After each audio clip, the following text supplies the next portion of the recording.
अर्शी, झनक मिसिंग है। वो मिल नहीं रही है।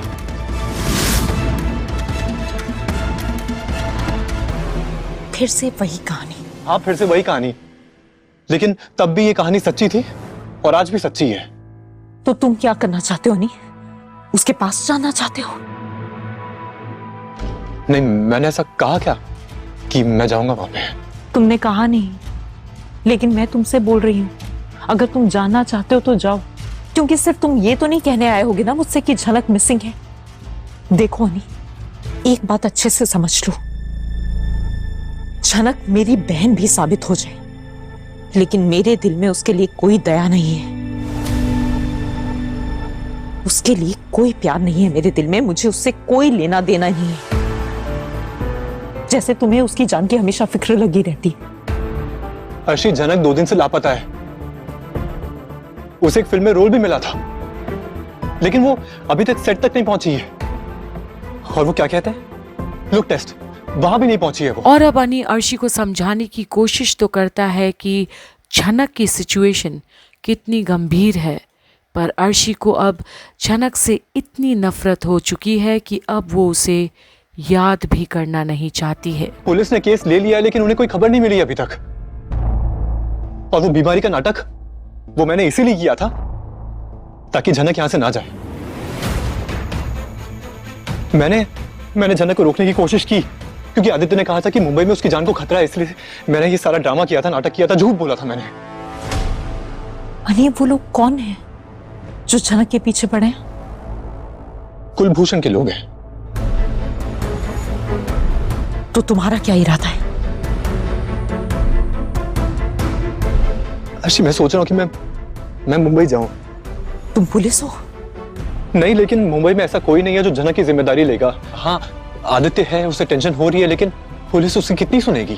तो तुम्हारे जाने से क्या होगा? नहीं, पुलिस तुम्हारी बातों को इंपॉर्टेंस देगी। अर्शी, मैं अभी ये सब सोच ही नहीं रहा हूं। मैं बस इतना सोच रहा हूं कि मेरी बीवी को इस हालत में छोड़ के मैं कैसे जाऊं? क्योंकि ये तुम्हारी ड्यूटी है, इसलिए।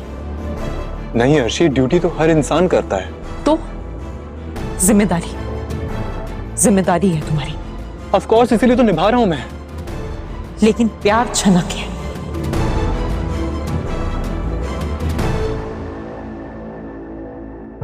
बोलो अनी। और अब जहां अर्शी आज फिर से इतनी बड़ी सच्ची बात बोलकर अनी के दिल की जज्बात को जगा दी है सामने से, वहीं अब अनी भी हक पक्का रह गया है। झनक तुम्हारी क्या लगती है? अर्शी, झनक मेरी क्या लगती है, इस टॉपिक पे बात नहीं करते हैं। देखो, इस टॉपिक ने तुम्हारी जिंदगी का बहुत टाइम बर्बाद कर दिया है, और मैं नहीं चाहता कि और टाइम बर्बाद हो। मैं डॉक्टर घोष को कॉल करता हूँ। नहीं, इट्स ओके, मैं ही कर लेती हूँ। क्यों, मैं फोन क्यों नहीं कर सकता? नहीं अनी, मेरे बारे में है ना, मैं हैंडल कर लूंगी। अर्शी, तुम्हें ना मेरे बारे में बहुत बड़ी गलतफहमी है। मुझसे बेहतर तुम्हें और कोई नहीं समझता। नहीं अर्शी, तुम मुझे नहीं समझती हो।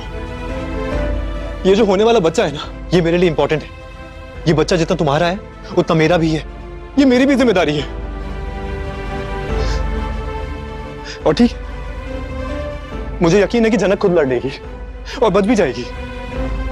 आदित्य है ना वहां पे, और पुलिस भी है, और मुंबई में इतने सारे लोग हैं जो झनक को काम देना चाहते हैं, और भगवान भी उसके साथ है।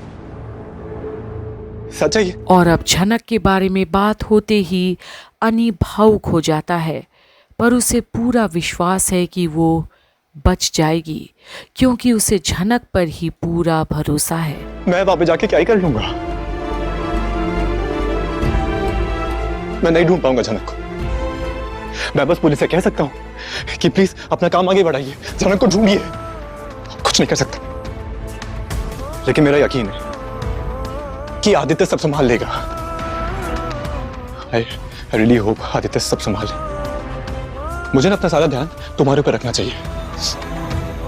ये जो बच्चा इस जिंदगी में आने वाला है, इसके बारे में सोचना चाहिए। देखो, मैं इस जिम्मेदारी को हल्के में नहीं ले सकता। लेकिन तुम्हें ये सब करने में भी तो तकलीफ होगी ना अनी? हाँ, तकलीफ होगी और टेंशन भी होगी मुझे। लेकिन ठीक है, जैसी मुझे खबर मिलेगी ना कि झनक मिल गई है, मेरे मन को शांति मिल जाएगी। लेकिन इतने दूर से उसके लिए चिंता करना, इससे भी तुम्हें बुरा लगेगा। आशी, मुझे जो कहना था मैंने कह दिया है। तुम जानबूझकर मुझे छेड़ो मत। मेरा जवाब बदलेगा नहीं, मैं वही सेम चीज बोलूंगा। मैं डॉक्टर घोष को कॉल करता हूं। और अब जहां अर्शी का दबाव बना हुआ है अनी पर, वहीं अनी बड़े ही भावुक मन से आज अर्शी के सामने अपनी जिम्मेदारी का एहसास दिलाता है उसे। मैं जानता हूं अर्शी कि एक मां को बच्चे को जन्म देने के लिए कितनी पीड़ा से गुजरना पड़ता है, और अब तुम उस दर्द से गुजर रही हो, और ये दर्द मैंने ही तुम्हें दिया है। तो मैं तुम्हें यहाँ अकेले छोड़कर कहीं जा नहीं सकता, एक पल के लिए भी नहीं।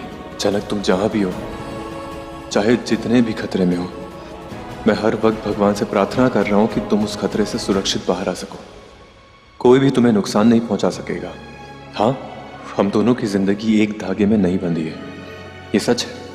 लेकिन मेरा प्यार, मेरी शुभकामनाएं, अच्छा चाहना और बाकी सब कुछ हमेशा तुम्हारे साथ है। उसका कोई मोल नहीं है क्या झनक? अनी, डॉक्टर घोष को तुमने डायल नहीं किया है, तब से हाथ में फोन लेकर ही खड़े हो। नहीं, वो बस नंबर ढूंढ रहा था। मैं करता हूं कॉल। झनक के बारे में सुन के ही ना तुम्हारा दिमाग हिल गया है।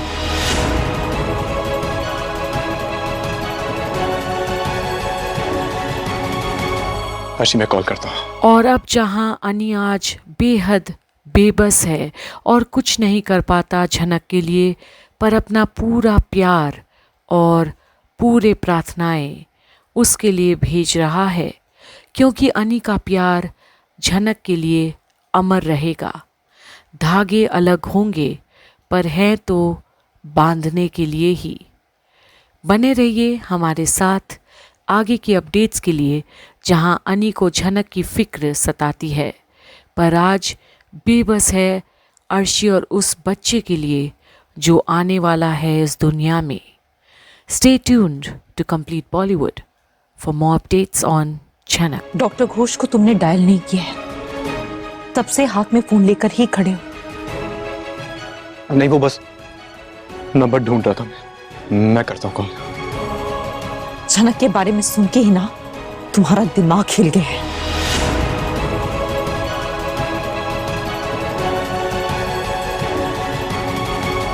आशी, मैं कॉल करता हूं।